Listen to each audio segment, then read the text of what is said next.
Welcome back in, everybody. Usually, I would say we are right on the cusp of excitement and all kinds of everything breaking loose in the 21 off season. But Kansas City already started all the excitement here. We're covering Mitchell Schwartz and Eric Fisher today and the finances and where kind of a reset button before the Mahomes deal of where it put Kansas City in terms of their finances. First of all, though, a couple things I want to hit before I get to the business of the NFL. Congratulations to some of you who predicted this.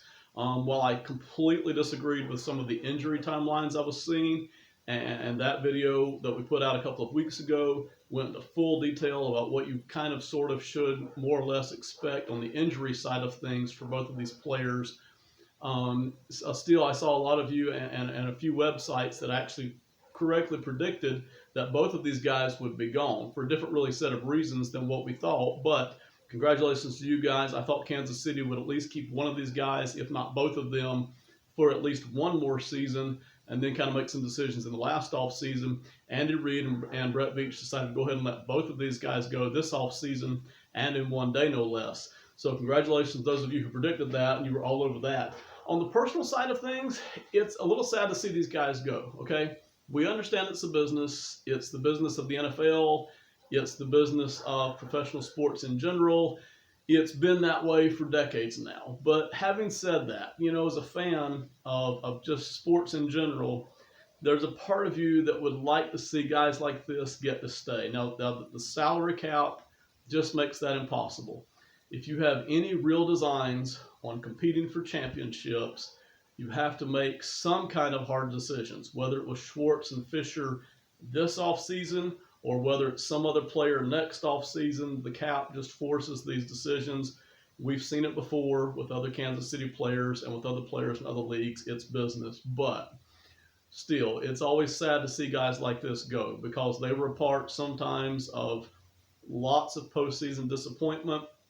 Then they were a part of three of the best teams Kansas City has ever seen and back-to-back Super Bowl appearances, one Super Bowl win. You throw in another AFC championship game in there where you go toe-to-toe with Tom Brady and Bill Belichick, and you're just on the cusp there. And having gone through all of that together, both the highs and the lows, it's sad to see these guys go, especially when they've contributed so much. And it's just sad to watch these guys go. On a personal level, I think we probably all feel that. And so I want to stop there before I even get to the business side of this and just acknowledge that it's sad to watch guys like this leave, even if they weren't great players. If they've been with your team for a while and contributing, you don't like to see these guys go. But I'm sure that they will land on their feet. Some other team will use them very well, and they'll make plenty more money in the NFL if they want to, if Schwartz decides to keep playing. And I kind of figure he will, but we'll see what he decides there. And Eric Fisher, I'm sure, will land somewhere and make a lot of money somewhere else as well. So, business side of things. Before I get specifically into Fisher and Schwartz, I want to talk about where we left off before that decision. And this was it right here. 9 guys. These 9 right here making this amount, $156 million. That's Frank Clark with 26, Mahomes with 25, Chris Jones at 21, Matthew at 20, Tyreek Hill at 16, Fisher at 15, Kelsey 13, Schwartz at 10, a little over 10, and Anthony Hitchens at a little over 10 as well. These 9 guys making $156 million, leaving for the other 42 players this number right here. Previously was set up as $29 million. The cap, instead of being 185, actually landed at 102 point something. So you actually had 27 to work with. That's $27 million for 42 other players. We talked about that, how that wasn't enough. Even if you were just paying everybody the league minimum of somewhere between, say, $750,000 up to $1 million, it still wasn't enough to even just put together a minimum roster, if you will. Forget having to pay guys like a couple of running backs or the guards who are making more than that. We're just talking basic minimum. So something had to happen somewhere. And Kansas City's choices were these before they moved on Fisher and Schwartz. You either restructure the heck out of every contract you can and add heavier burdens to future seasons, or you make the tough decision and you start cutting people. And there were a very limited number of players that they could cut this year and have any kind of savings at all. Fisher and Schwartz, we talked about that, were 2 of them, and the other one was Tyrann Mathieu. I was pretty sure Matthew wasn't going to go because he's so important on the defensive side of the football. Schwartz and Fisher are important on the offensive side, but you just kind of felt like they were more likely to go if Kansas City was going to do it at all. Now, I didn't think Kansas City was going to let these two guys go. I am so accustomed to NFL teams over the past 5 to 8 seasons trying to hang on to every single good player that they get their hands on, no matter how much burden it adds to future seasons, and just restructuring the heck out of everything. And that's exactly what Philadelphia and New Orleans have done. And that's exactly why they have so many financial struggles. And oh, by the way, they have no more Super Bowl wins to show for it either. New Orleans' close call with the Rams notwithstanding, it really hasn't paid off. In fact, now they've got heavy burdens to bear for the next 2 off seasons at least before they kind of filter their way back out of all that restructuring. And even we've seen other teams like Pittsburgh and Seattle to a degree and Green Bay to a little bit of a lesser degree. We've seen them restructure and restructure and restructure, and it's really not paying off. But I kind of sort of expected Kansas City to keep doing the same thing, really because last offseason we watched them restructure Frank Clark to the tune of several $1 million, and we watched them restructure Anthony Hitchens as well. So to me, it looked like they were going down this path of restructuring, and they had to do some of it this offseason no matter what. Really, no matter what, they had to do some of it. The question was how much. In this case, they decided, and I think rightly, to go ahead and make the tough decisions to let go of Eric Fisher and Mitchell Schwartz. So what that does is, you had 9 players at $156 million. It left you with 27 to spend, which wasn't enough. When they let go of Eric Fisher, that gets rid of the $15 million cap hit. That left the dead cap hit, a small one, of $3 million. So that's $3 million that still goes against the cap with a savings of $12 million just on Eric Fisher. And we talked about already what they could do with Schwartz. And I covered this 2 different videos, I think. Releasing Schwartz creates a dead cap hit of $4 million, almost 4, I think it's 3 3/4, and you save about $6.25 million. Those 2 guys together, that produces $18 million in cap savings. You put the 27 with the 18, and that gives you roughly, before the Patrick Mahomes restructure, we'll do that on a different video, $45 million. What does $45 million do? Well, that basically puts you right there where you're paying 7 players $138 million, and you have $45 million for your other 42 players, which basically means you have enough money to pay everybody else the minimum salary. You didn't even have that before. Letting go of Fisher and Schwartz, you know, at least had that basic operating cost. It's still not enough to go out in free agency at all. It's not enough to re-sign any player. It's also not enough to pay for Dr. Laurent, your guard, at I think $6 million, $5 million, something like that. You got a couple of running backs as well. It's not enough to pay for your kicker. So there were still, even before we touched the Mahomes thing, there's still more things to do if they want to be able to do these other things as well. But releasing Fisher, releasing Schwartz gets you to this number right here, $45 million for 42 players, and that allows you to kind of have some breathing room before you start making the Mahomes restructure. Now, before we talk about the offensive line, long-term, financially, this was the right thing to do. It's a hard decision. On a personal level, it's sad to see these guys go. Were there other things you could do? Yes, but it would involve heavy, heavy, heavy restructuring, like Philadelphia, like New Orleans, and we haven't yet seen that payoff. We just haven't seen it. So financially, over the next 5 years, as you go through the Mahomes new era, all right, we've already seen the Mahomes window on his rookie contract. I think they milked just about everything they could have out of that. Would you like to have seen maybe a second Super Bowl win in either 2020 or the 18 season? Yeah, maybe. It didn't happen. I think you milked just about everything you could out of that Mahomes contract. Now it's a new era. Mahomes is fixing, he's stepping up each year to make a lot more. It's just a different era. Some of these decisions have to be made. This was not the first one, but this is one of those. This is one of those dominoes to fall. So Fisher and Schwartz go. Long term, you'll be healthier this way. You'll be more efficient this way. You'll have more financial freedom this way. over the long haul, over the next 5 years, this was the right move to make. Now, could you have made this next off season? Yes. And I'm not sure that I wouldn't have done this next off season. I'm not sure that I wouldn't have found some different way, and this would have required restructuring a little bit more than what they're going to have to do. I'm not sure that I wouldn't have kept at least one of these guys for one more season and maybe just restructured a little bit more, even though I hate restructuring. But this long term, this is absolutely, totally, 100% the right thing to do in terms of finances. And I expect them to do some more of that next off season.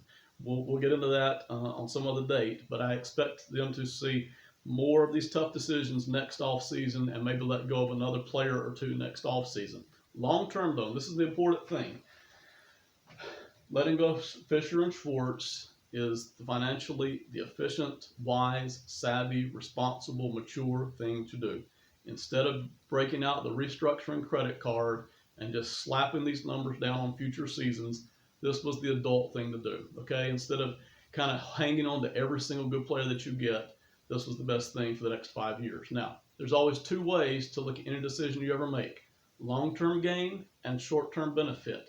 In the short term, what's the outlook? Well, you're a little thin at tackle, right? As a matter of fact, you're a lot thin at tackle. Right now, you basically have Martinez Rankin, whom we've seen on the field very, very little, and you have Niang, who we haven't seen on the field at all, but was drafted in the 3rd round.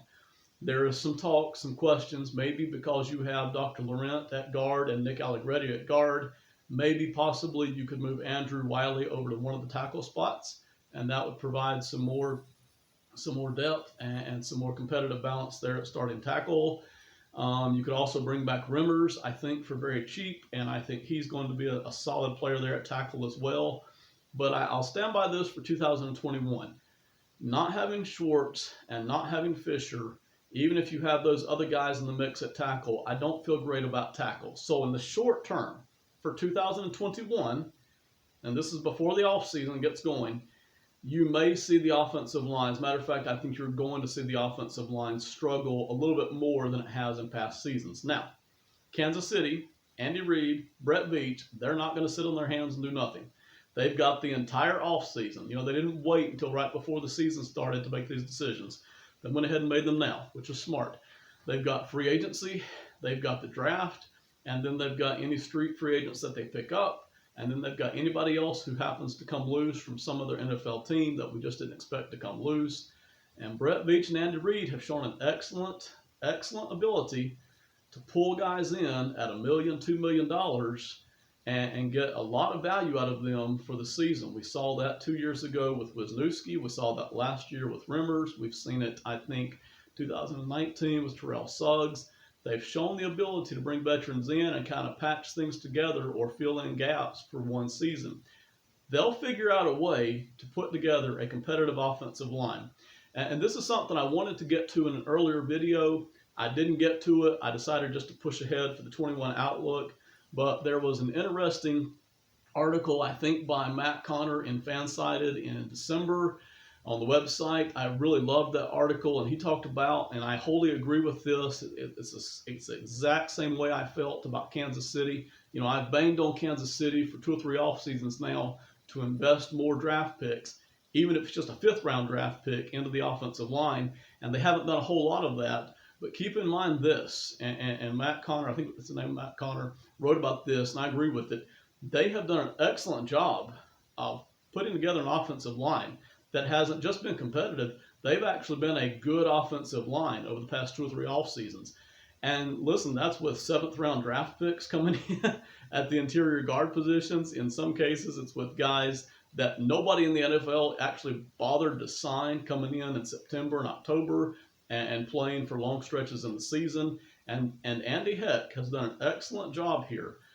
Andy Reid has, so has Eric Bieniemy. But Heck has done an excellent job here at keeping this offensive line put together, prepared, ready, and they've had a lot of changes. They've had a lot of injuries. You talk about, man, and Brett Veach alluded to this, but he really couldn't say too much about this because it starts to look like he's making excuses. I can say it. You had 2 COVID opt-outs before the season started. You had 2 guys with Niang and Dr. Laurent who just opted out. Basically, that was all your depth right there. You were about 2 deep on the offensive line. 5 starters, 2 guys below that. You had the injury to Osemele early in the season, I think week 4, 5 or 6. You had the injury to Mitchell Schwartz. You had the injury to Eric Fisher right before the Super Bowl. I don't think, and nobody preaches depth more than I do, I don't think there's another offensive line out there who could have withstood all of those injuries. And I think I'm even leaving one guy out. I forget who the other guy was. I think it was the center because Kilgore came in and played center. I don't think there's another offensive line in the NFL who could have withstood that many injuries and that many COVID opt-outs and still in the Super Bowl put together any kind of a decent offensive line. And Kansas City obviously struggled at the offensive line spot in the Super Bowl. But all the way through the season and all the way through the playoffs, they looked good at offensive line. They weren't just competitive. They were good, even though they had all the injuries and the COVID opt-outs and things like that. And that's been true every season for the past 3 seasons at least. The offensive line has been good and steady. Now, are you going to miss Fisher and Schwartz this year? The answer is yes. I don't think it's going to matter who they get this offseason, if it's in the draft or if it's in free agency, if they spend a little bit of millions of dollars, a few $1 million, $4 or $5 million in free agency this offseason. It's not going to matter. You're going to miss Fisher and Schwartz in 2021. And it's okay. It's all right for the offensive line just to be competitive this season. And I really have every confidence, based on what I've seen from Andy Heck, from Andy Reid, from Eric Bieniemy, from Brett Beach, I really have every confidence that they're going to put out an offensive line that is solid and competitive in 2021. I don't think it will be as good as 2020 or 19 or 18, but I think it will be competitive. They've got the entire offseason to address all of this and to figure this out, and I think they will. Maybe not in September, but I think by the time the season gets in full swing in October, November, and in the playoffs, they'll at least put out a competitive offensive line from week to week. And I don't think they're going to have, based on what I've seen out of these guys, I don't think they're going to have too much trouble doing that. In the long run, this might be a transition year in which they start to kind of move in a different direction on the offensive line. They're clearly doing that. And beyond that, 2022, 23, 24, they are going to have a much more financially stable team, much less top heavy. It's not going to be 9 and 156. It's not going to be 7 and 138. It might even be lighter than that. And what that allows you to do is spread that money throughout the roster. It allows you to have fewer holes in the starting lineup. It allows you to have a deeper roster. And if Kansas City keeps on going down that road, then these are good decisions. We'll see what they do in the offseason. There's still a lot to cover there. In the short term, there's question marks all over the offensive line. That was even before they let go of Fisher and Schwartz. Certainly, after they let go of Fisher and Schwartz, there's question marks. But Kansas City will figure it out. They'll at least put together a competitive offensive line for 21. And I think as you move into further seasons, they'll reinvest in the offensive line, either the draft picks or the money, and they will put together another good offensive line in the years to come. But this was important to do for Fisher and Schwartz, even though we hate to see them go. And other guys, I think other guys on this list will probably be gone in the 22 offseason. It's never fun to see these guys go, but I think that's what will happen. And I think it's the right thing to do. I preach about this a lot. I talk about this a lot in depth. I see other NFL teams doing it differently and not having success. I think Kansas City is certainly on the right track here. All right, I think I've covered everything. Got a little sloppy there at the end. But thank you so much for listening. Coming right up, I'll try to make sure it's linked. We'll do a Mahomes video, and we'll talk about the Mahomes contract and the restructure there. Thank you. Have a great one. Bye.